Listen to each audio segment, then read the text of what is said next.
ambition we all desired. Nonetheless, it underscores that the issues of climate, of which the impact is greatly felt in Africa, are extremely important. How do we address the issues of drought, both increased in intensity and frequency? And how do we address the issues of floods, including the resulting landslides that are across many parts of Africa? Nature-based solutions is promoted by Iucn as a solution for which we use nature to address the challenges that we meet, that we face of climate. The construct of nature-based solutions is that it is possible to provide a solution that benefits both people and nature. So in mitigating and in addressing the impact of drought and floods and other natural disasters, it is actually possible to have approaches that will result in a double benefit: the benefit for both nature or the environment and the benefit for people. And this is extremely critical, especially as we also address the issues of poverty in Africa. One of the ways and some of the approaches, I'm sure, which will be discussed today will include eco-DRR, eco-disaster risk reduction, and ecosystem-based adaptation. And I'm sure that the discussions will help us to understand the different lessons we have picked out of this, the different constraints. But above all, we just want to underscore that this will be one sure way in which we can address the issues of increased disasters in a much more sustainable way. In terms of Iucn, we have developed what we call the nature-based solution standard. This helps us to create parameters and a criteria for which we know that we are actually creating benefits for both people and nature, because there will be different types of interventions. Not all of them will certainly fit into the criteria for nature-based solutions. But with the Iucn standard, it provides guidance for that. And so I just want to mention that as Iucn, we would very gladly want to share more about the nature-based solution standard. And also in terms of capacity building, that the Iucn Academy is currently providing a short course or that gets you accredited to the use of the application of the nature-based solution standard. But having said that, I think that it's really greatly exciting that we are able to have this event today, where we will hear and share real experiences as to what's happening on the ground. Once again, thank you very much, and over to you, Natalie. Thank you very much, Luther, for setting the scene and also explaining nature-based solutions and its different components: ecosystem-based disaster risk reduction and ecosystem-based adaptation.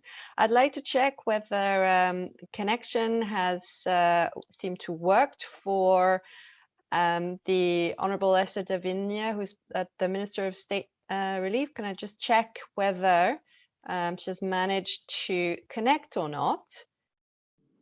Maybe some connection issue. If not, then we will come back when possible.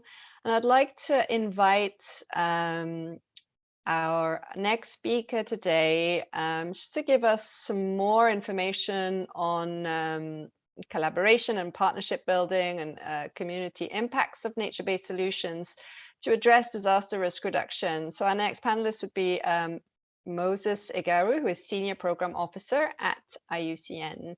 Over to you. Yes, thank you very much, Natalie, and good afternoon, everyone. My name is Moses, like mentioned. I'm a Senior Program Officer with Iucn based in Uganda. I would just love to maybe talk a little bit about collaboration and partnership building in disaster risk reduction. We all know that disasters all over the world, and particularly in Africa, and for us specifically here in Uganda, are on the rise, both in terms of the intensity, but also in the frequency with which they occur. And most of these are really climate-related disasters, where we talk about floods, landslides, and also drought. And in most times, historically, disasters have been responded to in a very reactionary manner. The people who are concerned react to what has happened as opposed to planning and putting in place a framework through which these disasters can be predicted, can be quantified, and then when they happen, there is a systematic way in which the people or the actors respond to them. So in Uganda, we have a framework developed by government, disaster risk management framework. And it's basically bringing together all actors that are either participating or are engaged or are active in disaster risk reduction. And in Uganda, it's basically it is government that is taking the lead through the office of the Prime Minister. And then you also have development partners, we have civil society, we have private sector, and then we also have the communities and also other regional forums participating in the management of disasters.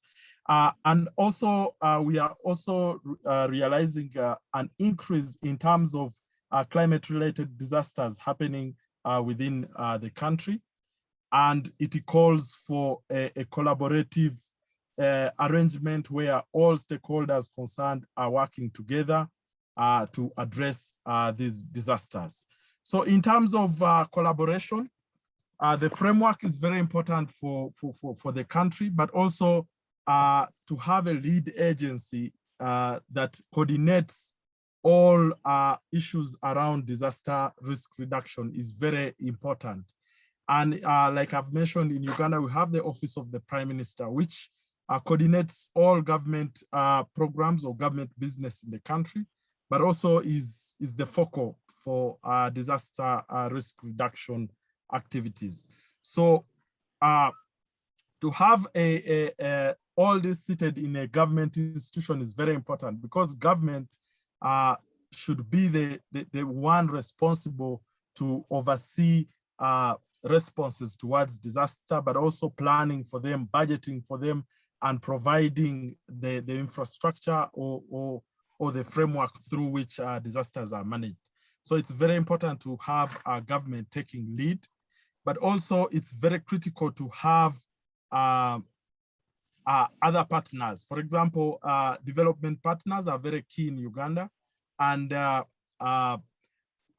are forums through which government plans with development partners, and also the civil society, because civil society has a number of programs and some of them are targeting disaster-prone areas. For example, in Uganda, we have the Mount Elgon landscape in the eastern part of the country, where we have experienced frequent landslides and mudslides occurring as a result of degradation of the slopes of Mount Elgon.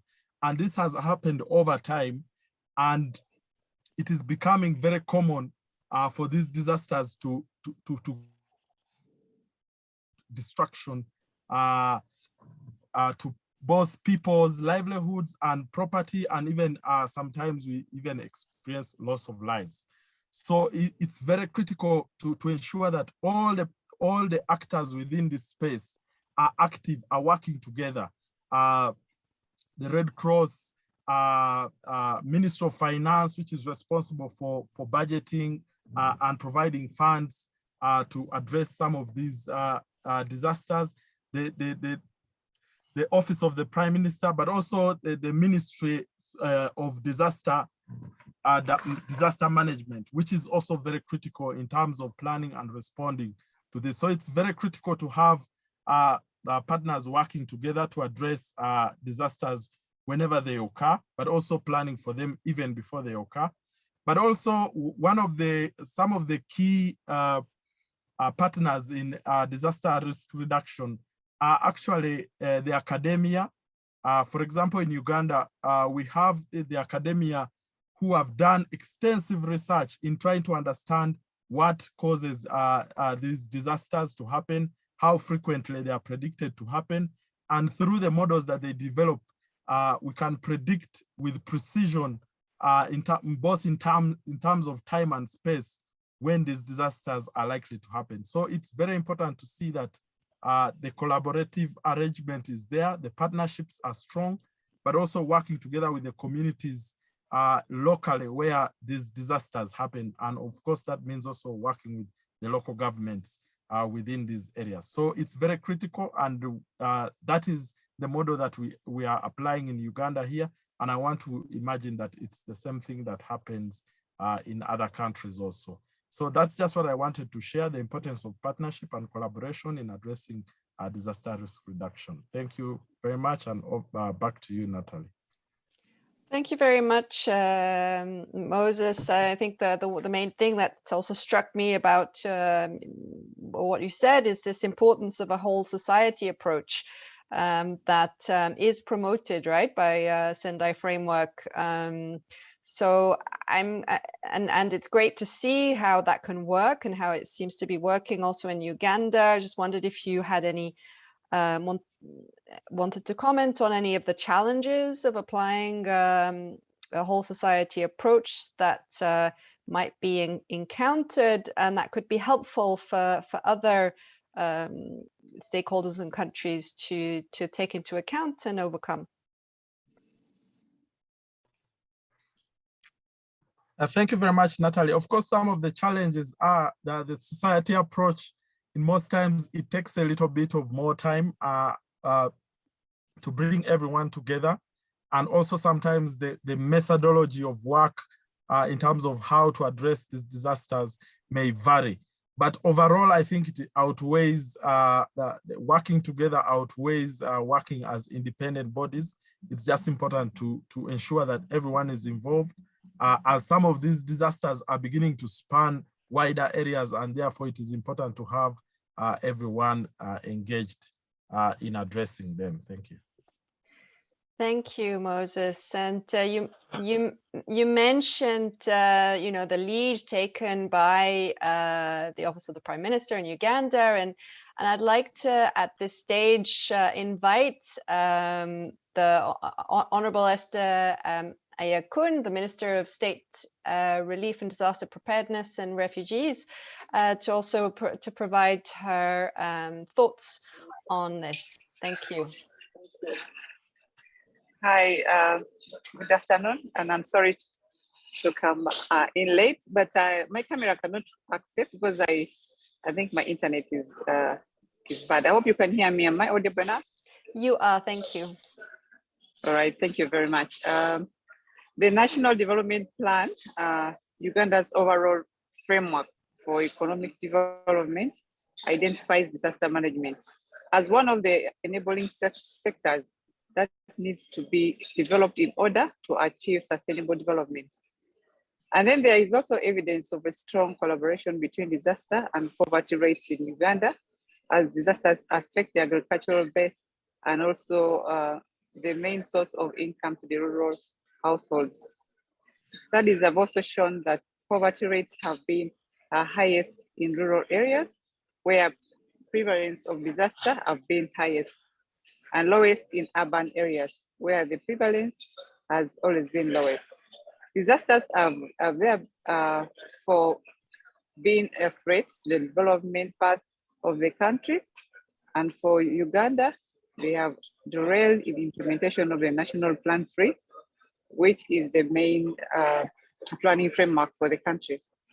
We have also frequencies and intensity of climate-related disasters has continued to increase, putting pressure on the actors, especially government, to respond to address them. And as disasters are on the rise, Uganda and East Africa in general, there is need to sustain and coordinate approaches towards mitigating impact on disaster by the actors, including government, development partners, civil societies, private sector, and also general population. The Office of the Prime Minister has been leading government level planning and execution of disaster risk reduction approaches in Uganda.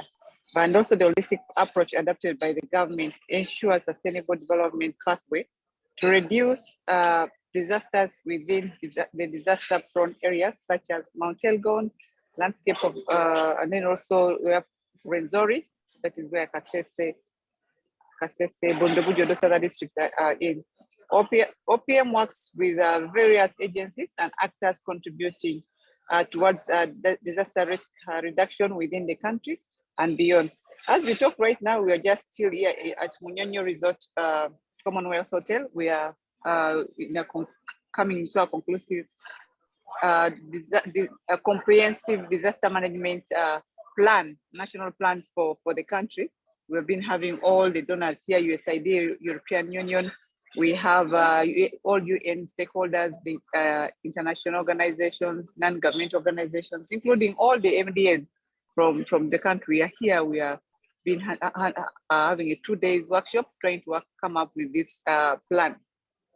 So government is highly encouraging also natural-based solutions to address climate-related disasters as a more sustainable pathway in the long term.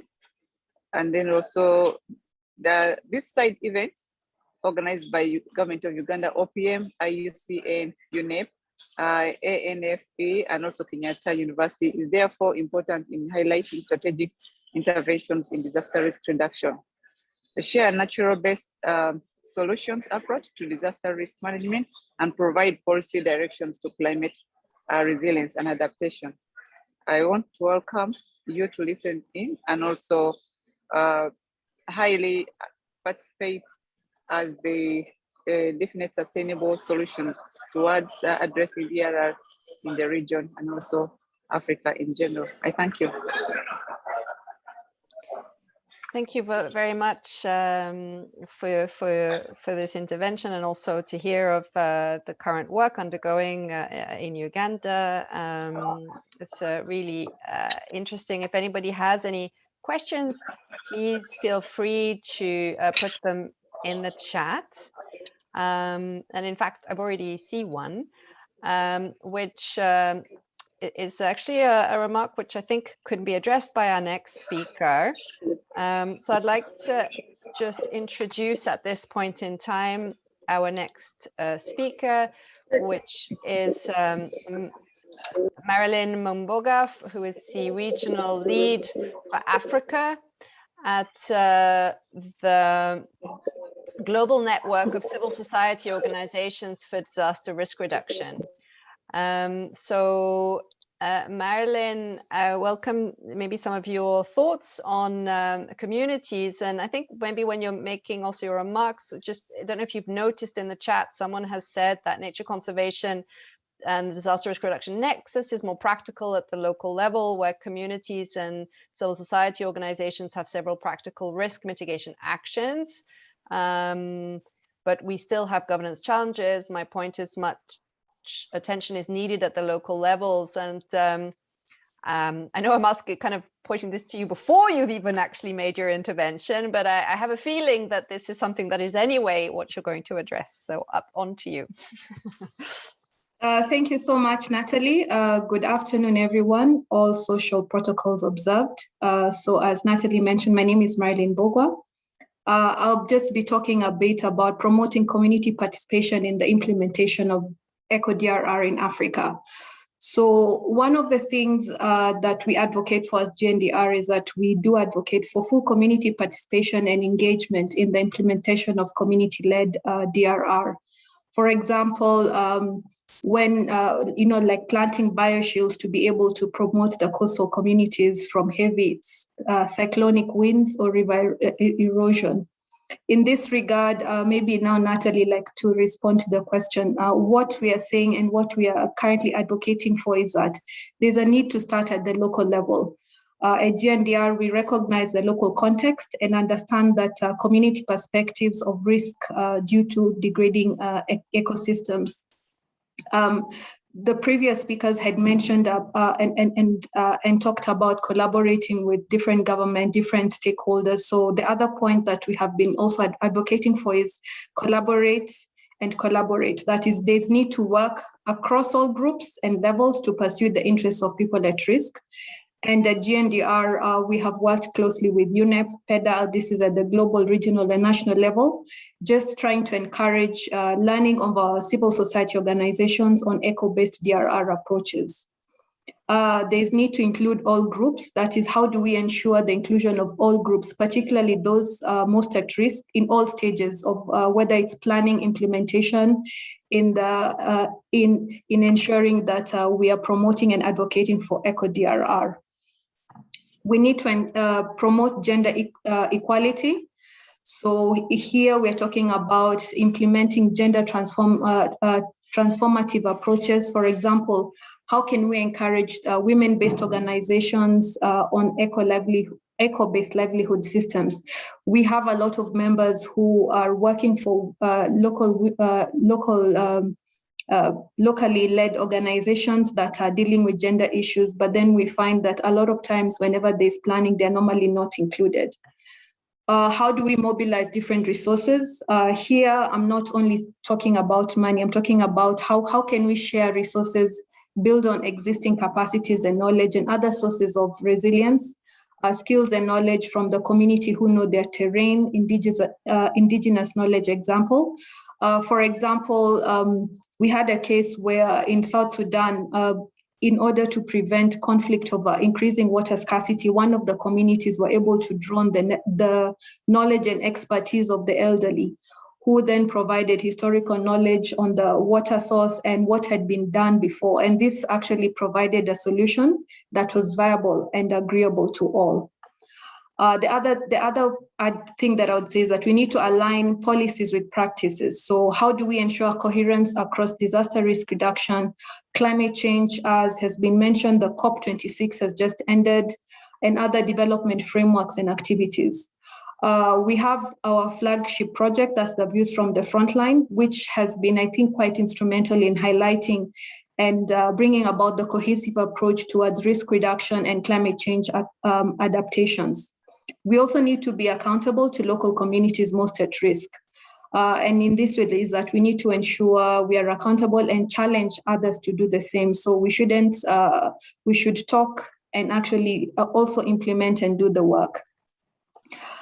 So what have we learned? And as I mentioned about our flagship project, VFL, we were able to identify some gaps and also come up with some recommendations. So some of the gaps that we were able to identify is that communities feel that there is lack of structure, policies, mechanisms, as well as access to resources and information to enable them to be able to have ecosystem approaches at the local level. And then the other gap that we were able to identify is that women feel that accessibility, lack of will, and time are factors preventing inclusion in eco-DRR approaches. Then in as far as ecosystems are concerned, almost 74% of those who were interviewed believe that the ecosystem are damaged due to development. However, ecosystem-based approaches are not considered in resilience building and development processes. Then the other challenge or recommendation, I think, similar to what I had mentioned before, is on coherence, is that the cohesive approach between strategies to reduce risks and adapting to climate change and reducing poverty at the local level is not in existence. So in conclusion, at GNDR, what we have been striving to do, I think, based on our new strategy that was launched last year, is that we are advocating and saying that development must be risk-informed. And here what we mean is that policy decisions must take ecosystems and eco-based disaster risk reduction approaches into account. Development choices create risk to the ecosystems as well as opportunity. Analyzing risk means assessing the complex threats people face, their vulnerability and their capacities owing to the degradation of ecosystems. Then decision makers must listen to the communities most at risk. And here we are saying is that the different ecosystems have different roles in the lives of communities, and therefore the communities to the decision makers should inform the risk. Risk is normally perceived differently by different people, so we need to keep that in mind. When development is not risk-informed, communities report that far from offering progress, this so-called development is actually creating risk to the existing ecosystem, thereby increasing existing risk and wiping out any potential gains. Then the third one is sustainable development requires considering the ecosystems in planning and implementation processes. Local communities must be enabled to participate and influence and make decisions on risk-informed development policies and practices. And finally, as I've mentioned before, communities have critical knowledge of the threats they face and the consequences, the actions that help to reduce risk and barriers to these actions. And I think with that, I'd like to stop there. Thank you so much. Back to you, Natalie. Oh, thank you very much, Marilyn. Very important, you're highlighting the importance of inclusiveness in disaster risk reduction and also in ecosystem-based disaster risk reduction, and also kind of linking between community and government and the planning process. So I think that was very interesting. If anybody has any questions, please paste in the chat.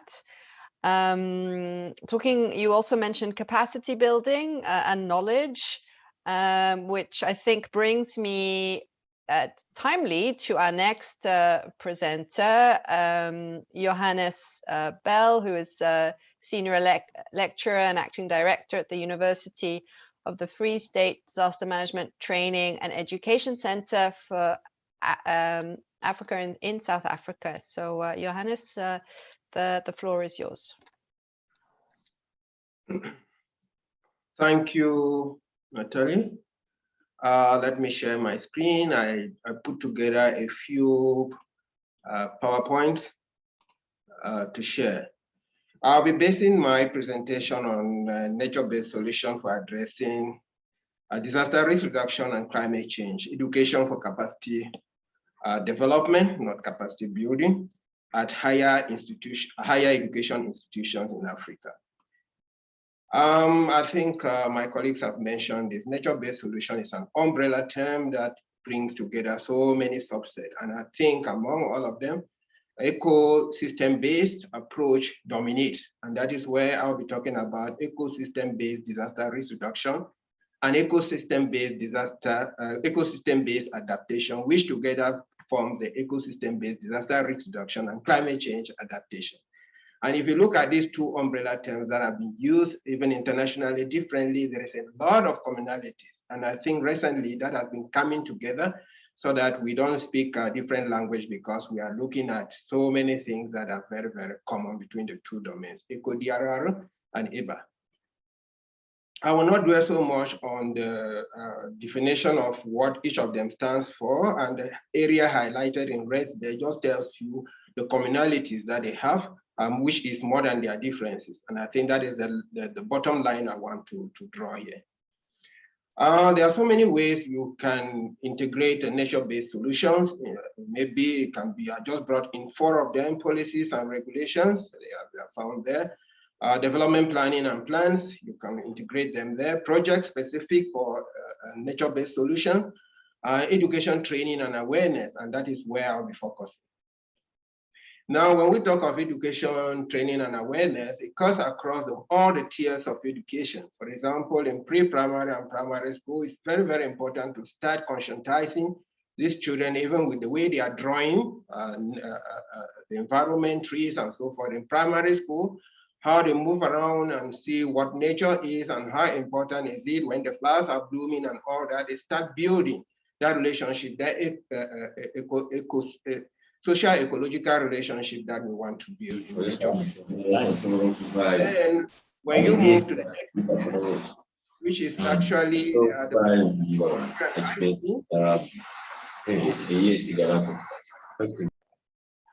okay.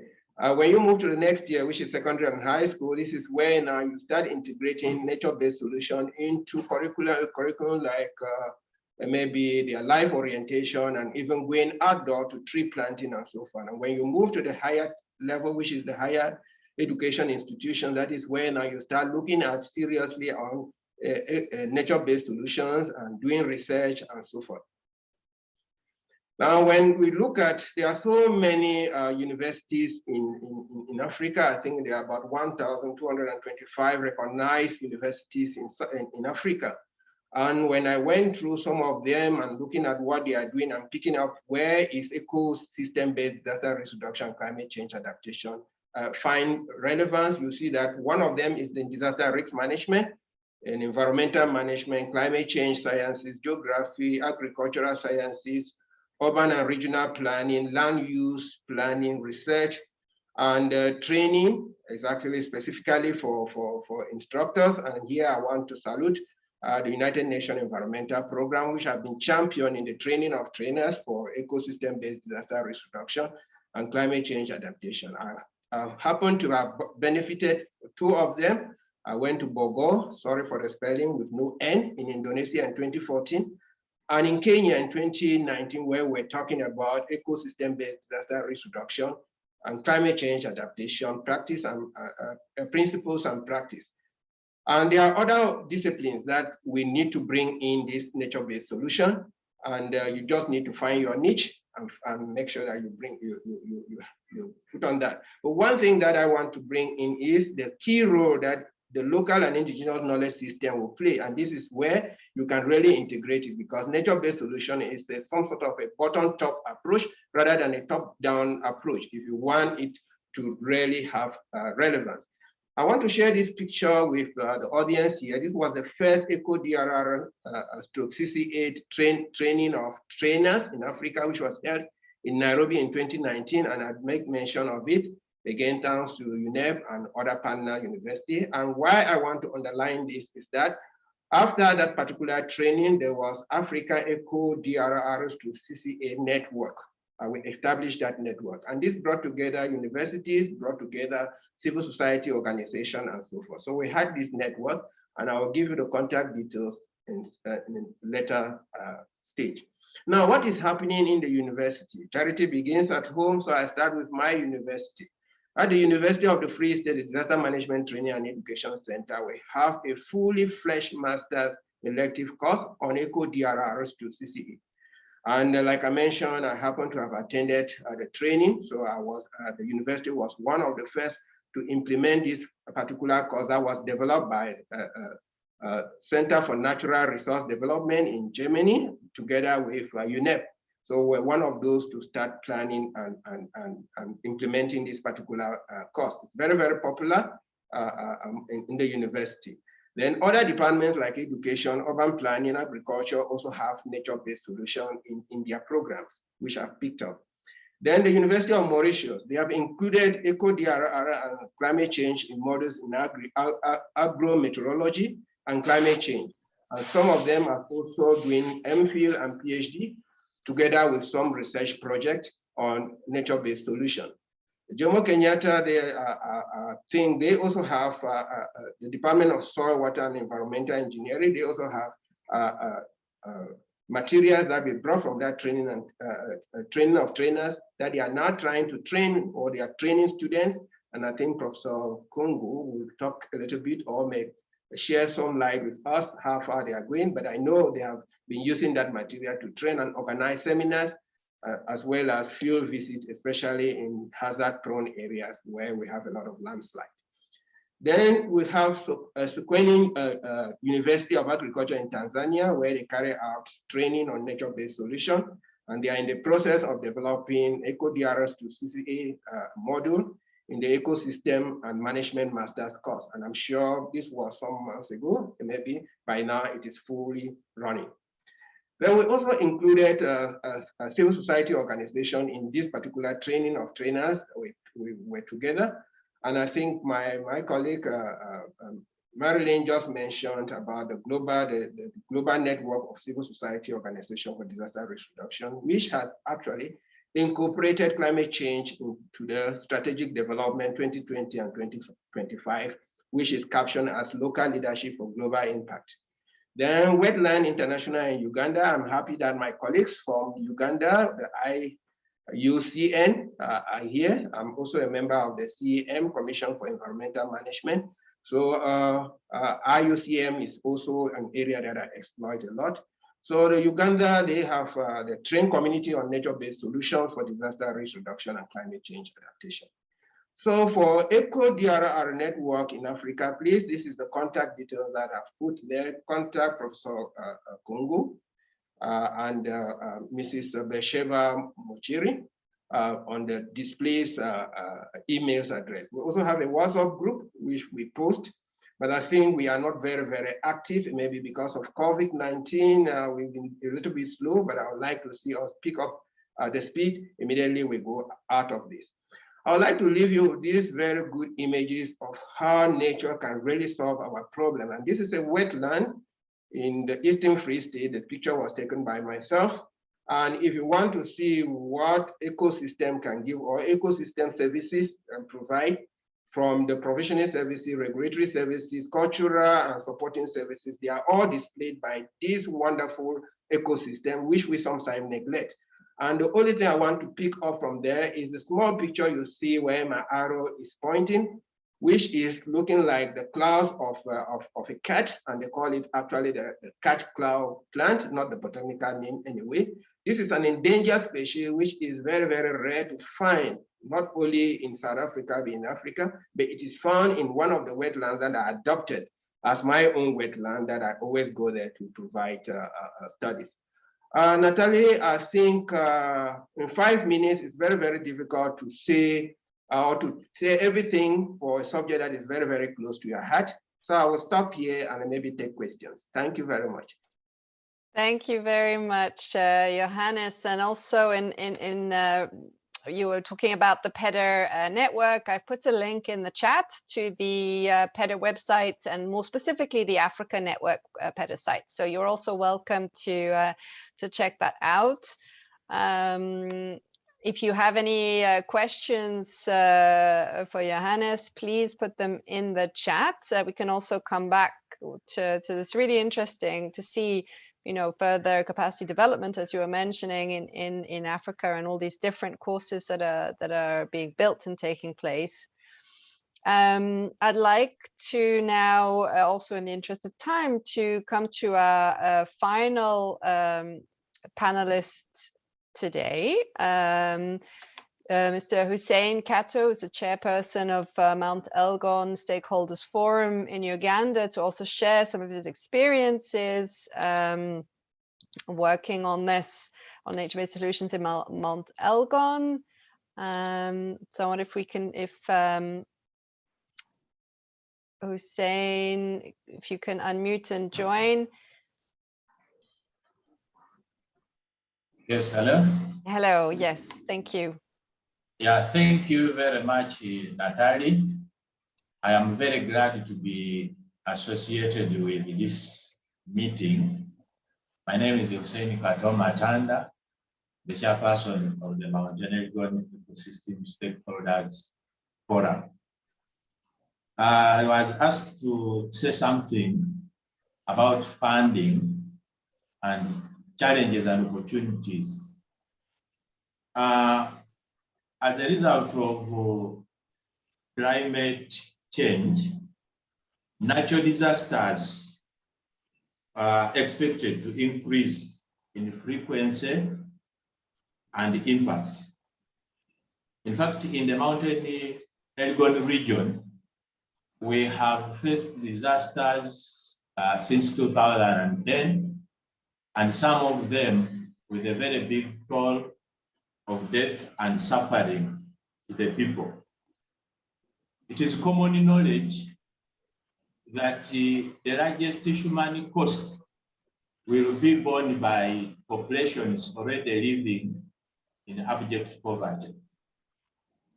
Research shows that investing in disaster risk reduction measures before the disasters strike is far more cost-effective than funding disaster response. The World Bank estimates that each dollar invested in disaster risk reduction saves $7 in disaster response. Therefore, funding disaster risk reduction is not only a worthwhile investment, but a sure way of protecting lives and livelihoods to ensure sustainable development. There is always a big funding opportunity following a disaster because of the high motivation among the affected populations and donors to reduce vulnerability to future disasters. Unfortunately, when the period of disaster response and rehabilitation is over, attention for DRR is gradually reduced. And this has also been common within the mountain Iucn region. This perspective must be changed so that disaster risk reduction is seen as a fundamental element of development. Currently, international DRR investment initiated by humanitarian actors is not only inadequate, but also unevenly distributed. The majority of the funding is concentrated in a few recipient areas, which are not representative of the high risk areas. We need to change this. Funding which supports effective disaster risk reduction should have a long-term perspective. It should take into account the time needed to improve systems, increase capacity of local and national institutions, and bring about a lasting change.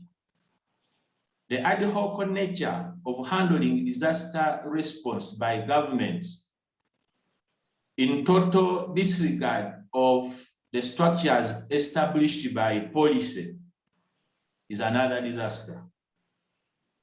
In the case of Uganda, the National Policy on Disaster Preparedness and Management establishes structures from national level to the community level. However, when disasters like COVID-19 strike, other task forces are put in place and given funds, negating the established structures whose capacity is very wanting.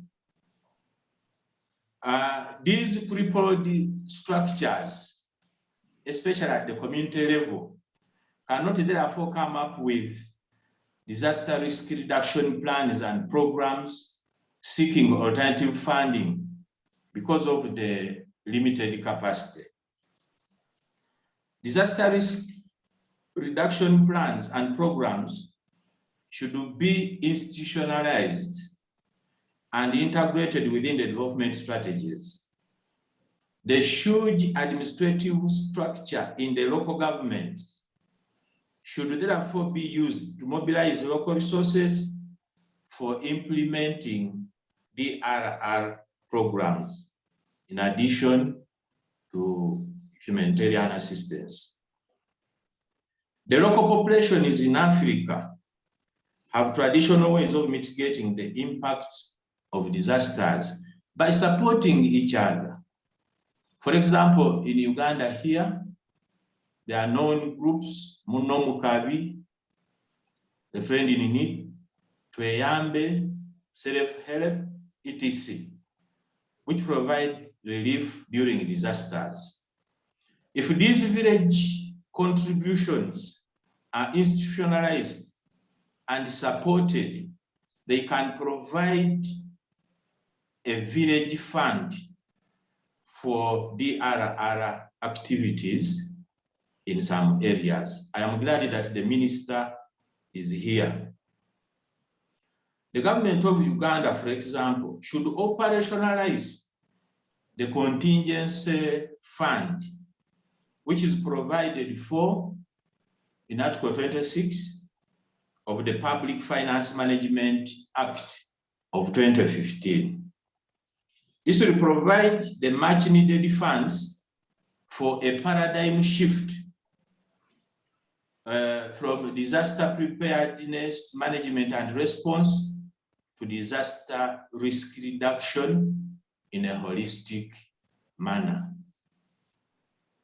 Also, the attitude of waiting for humanitarian assistance from abroad is itself a disaster and must change. We should tap into the local resources to do disaster risk reduction projects. Therefore, the idea of nature-based solutions is welcome, and it is the best approach in this situation where resources are inadequate. I want to thank you. Thank you very much, Hussein. That was, really important also call to action for changing the ways that things have been done, especially in terms of funding. In terms prevention needs to be really given a greater role than just the response. We have had 2 questions in the chat. The first question comes from Professor James, which was, many disasters in Africa are mostly weather related, but many governments usually wait till the tail end, which is, so this is very on topic, and react rather than prevent. So he's interested to know how Uganda has handled the aspects of prevention, especially disasters in Mount Elgon, which may be due to people occupying steep areas prone to landslides. So we know that there's been work undergoing with ecosystem-based adaptation in Mount Elgon. So I wonder if either Hussein or Moses would like to comment on this question.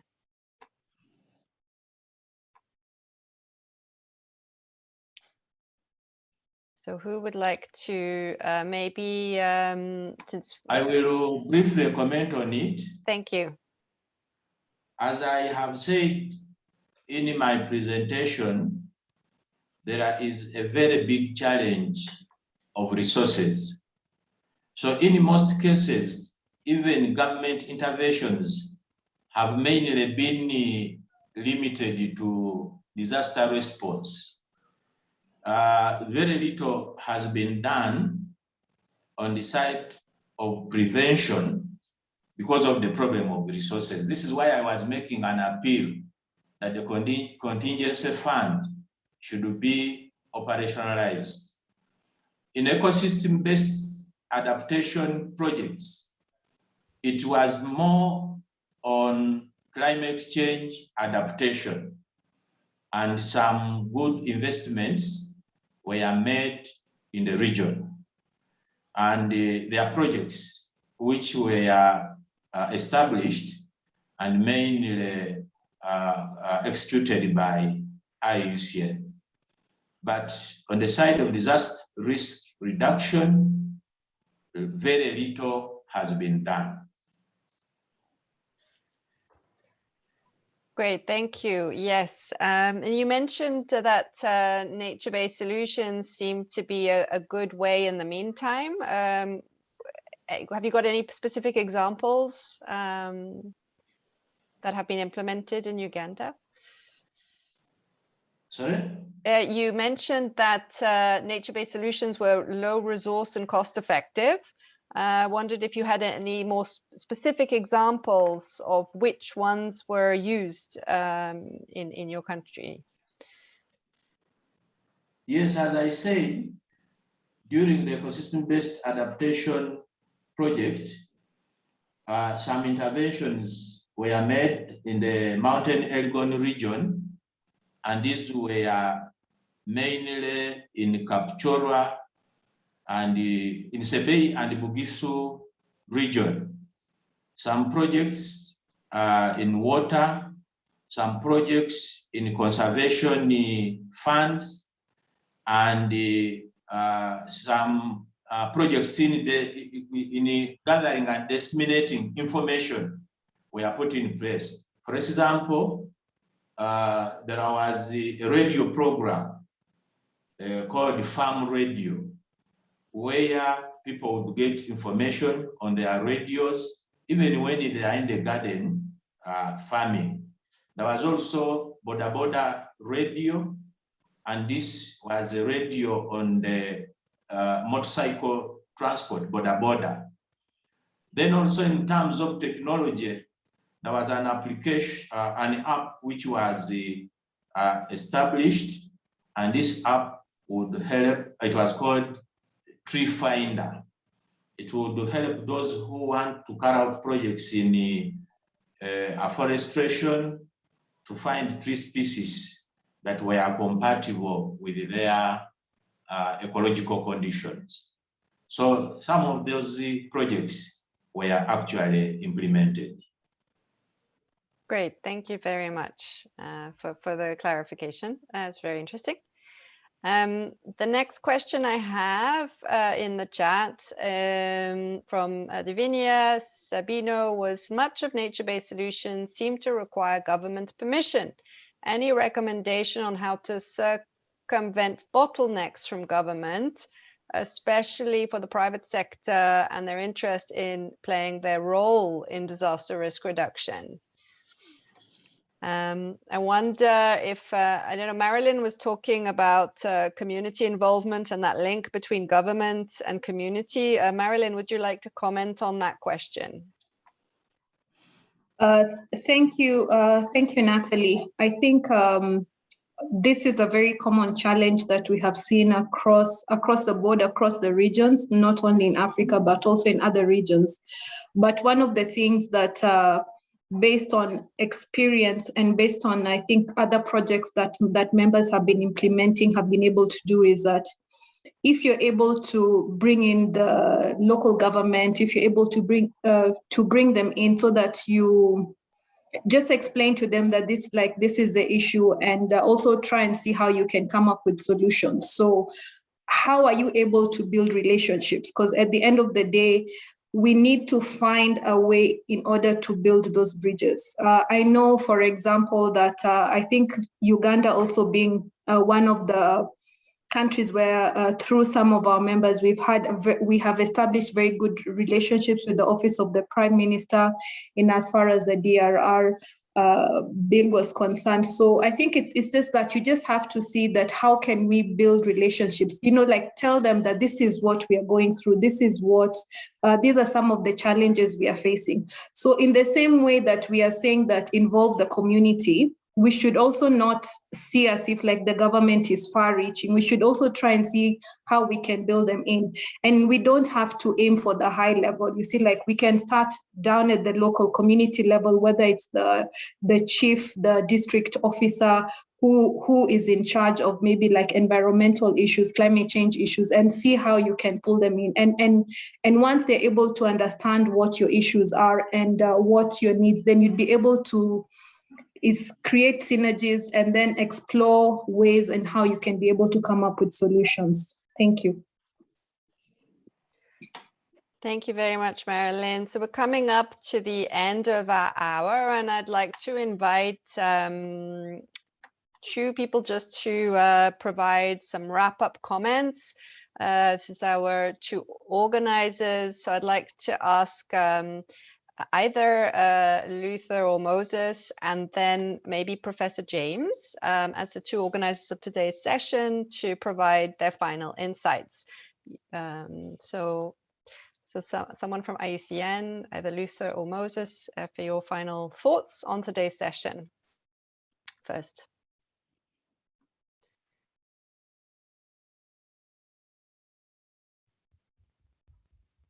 So. Yes, thank you very much, Natalie. I see Luther is muted, so I'll just step in. Yes, on behalf of Iucn, would love to thank all the participants for today's event. It has been quite a process to have this put together, but we are really grateful for the insights, the information, but also some of the links that have been shared. And we are looking forward to picking this up and even building this kind of partnership that we've developed during the course of this time, and looking at how can we even think of programming, of developing some programming around this and build it further than what it is right now. So on behalf of Iucn, we thank you all for participating, and we look forward to continuous engagement on DRR. Thank you.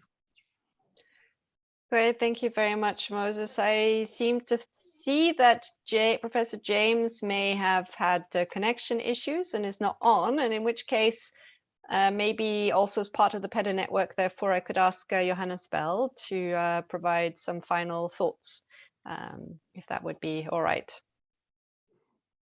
Thank you, Natalie. Thank you, colleagues. I expected that this should be a very, very well attended session for Africa, because I think most of the risks that we're facing, especially those related to climate, the solution lies with nature. And if we can work with nature with the limited resources that we have, I think we'll make a very huge impact. So I'm a little bit disappointed that this message of nature-based solution is not reaching everybody in Africa, but I would love that they should reach. And I think one thing that I would like to pass across is that nature-based solution may not be a mega project. It has to do with the mentality, first of all. We have to really capacitate the people. You can start from an individual level, and it will grow to a community level and even to the village and so forth. If we know that the government is not doing something, it may be even individuals. I always encourage my students, have your own small garden behind your house, plant one tree, have maybe green roofs and so forth. And that were all examples of nature-based solutions that together, these small pieces will put down this big elephant we're facing in terms of climate change and disaster risk reduction. So I think we should really embrace it as a part of our life, and I think it will be very, very transformative. Thank you. Thank you, Johannes, for this uplifting call to action at the end of our session. I'd like to thank all of the panelists who have given their experience and their thoughts today. It's been very enriching. Also like to thank the audience, those of you joining either from Zoom or the Hopins platform. This session has been recorded and will therefore be also placed on the UNDRR's website so you can always rewatch. So thank you very much, and I wish you all a good rest of the African platform and